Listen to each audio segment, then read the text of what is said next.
ఓం శ్రీ మాత్రే నమః. Hi friends. ఆచార్య చాణక్యుడు గొప్ప ఉపాధ్యాయుడు.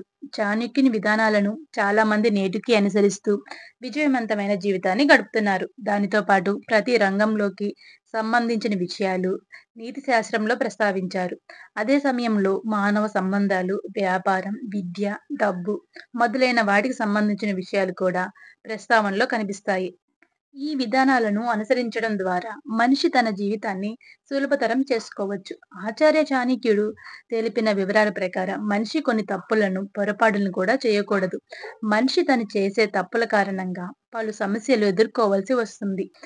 ప్రతి ఒక్కరి జీవితంలో ఆనందం, శ్రేయస్సును కావాలనుకుంటారు. ఇందుకోసం రాత్రి పగలు కష్టపడి పనిచేసినా కొన్నిసార్లు మంచి ఫలితాలు రావు. చాణక్య నీతి ప్రకారం మన రోజువారీ జీవితంలో కొన్ని తప్పుల వల్ల ఎన్ని ప్రయత్నాలు చేసినా విజయం సాధించలేం. చాణక్య నీతి శాస్త్రంలో మానవ జీవితంలో జరిగే కొన్ని తప్పులను చెప్పాడు. అవి మన జీవితాన్ని నాశనం చేస్తాయి, విజయానికి అడ్డుగా నిలుస్తాయి. ఆ తప్పులేంటో ఇప్పుడు తెలుసుకుందాం. నా వీడియో కనుక మీకు నచ్చినట్లయితే లైక్ చేసి షేర్ చేయండి. లక్ష్యం లేని జీవితం వ్యర్థం. ప్రతి మనిషి జీవితంలో నిర్దిష్ట లక్ష్యాలతో ఉండాలి. జీవితంలో ఒక లక్ష్యం ఉంటేనే మనిషి ముందుకు సాగుతాడు. అనుకున్న లక్ష్యాన్ని సకాలంలో సాధించేందుకు కష్టపడాలి. లక్ష్యం లేని మనిషి శక్తి, సమయం రెండింటినీ వృధా చేస్తాడు.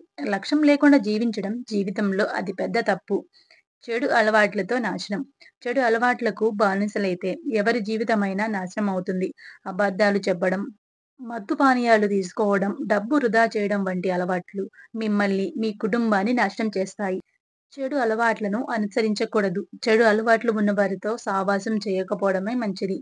జీవితంలో ధనం కూడా ముఖ్యమే. సంతోషకరమైన, ప్రశాంతమైన జీవితాన్ని గడపడానికి డబ్బు సంపాదించడం చాలా అవసరం. కానీ కొన్నిసార్లు పేద, నిస్సహాయ ప్రజలకు సహాయం చేయడం మానవుడిగా మన కర్తవ్యం. నిత్యావసరాలు సరిగ్గా తీర్చుకోలేని వారు మన చుట్టూ ఎందరో ఉన్నారు. వారికి 2 పూటలా సరైన తిండి దొరకడం లేదు. ఈ వ్యక్తులకు సహాయం చేయడం వల్ల వారి ఆశీర్వాదం మాత్రమే కాదు, మనకు సంతృప్తిని కూడా ఇస్తుంది. దానం చేయకపోతే కష్టపడి సంపాదించిన డబ్బు ఎక్కువ రోజులు మీతో ఉండదు. మానవ జీవితంలో సమయం చాలా విలువైనది. చాణక్య నీతి ప్రకారం సమయానికి విలువ ఇవ్వని వారు జీవితంలో అనేక సమస్యలను ఎదుర్కొంటారు. ఈ వ్యక్తులు లక్ష్మీ దేవత అనుగ్రహాన్ని పొందలేరు. వారి జీవితమంతా పేదరికంలో గడుపుతారు. ఎందుకంటే సమయం పోతే తిరిగి రాదు. సరిగ్గా వినియోగించుకోవాలి. స్త్రీలను, పెద్దలను గౌరవించాలి. స్త్రీలను, పెద్దలను అగౌరవపరిచే వారి ఇంట్లో లక్ష్మీదేవి నివసించదు. తల్లిదండ్రులతో దురుసుగా ప్రవర్తించేవారు, ఇంట్లో గొడవలు సృష్టించేవారు కూడా ఎప్పుడూ డబ్బు లేక ఇబ్బంది పడతారు. వారి జీవితంలో ఆనందం, శాంతి, సంపద ఉండవు. అందుకే చాణక్య నీతి ప్రకారం పైన చెప్పిన విషయాల్ని ఫాలో అవ్వండి. జీవితంలో ఆనందంగా ఉండండి. చాణక్యుడి సూత్రాలు పాటించేవారు ఇప్పటికీ ఉన్నారు. జీవితంలో విజయం సాధించేందుకు చాణక్యుడు చెప్పిన విషయాల గురించి ఒక్కసారి ఆలోచించండి. ఈ విధానాలను అనుసరించి జీవితంలో విజయం పొందిన వారు కామెంట్ చేయండి. మరిన్ని వీడియోస్ కోసం మన ఛానల్‌ని సబ్స్క్రైబ్ చేసుకోండి. Thank you for watching.